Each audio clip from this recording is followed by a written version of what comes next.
你一定爱知这个字，用这个字来告诉你菩萨伊本来的定位。啊，这个字来解释叫做哪？这个字有两个解释，第一个实相，第二个叫做观照。有到小有叫做观照，实相发展，观照发展，后边叫做文理发展，这叫三波人。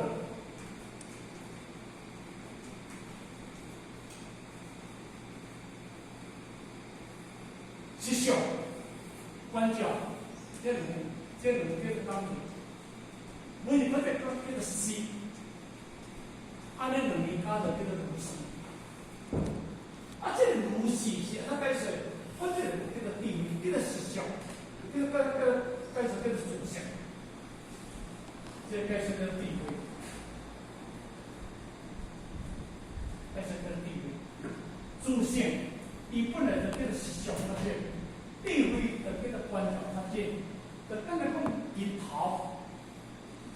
以前讲这个实相，日头光就讲解释这个发展这个地位，因为这个日头甲日头光是一，日甲光是一，归二配二，咱爱怎样？明星它变成是一，明星它变成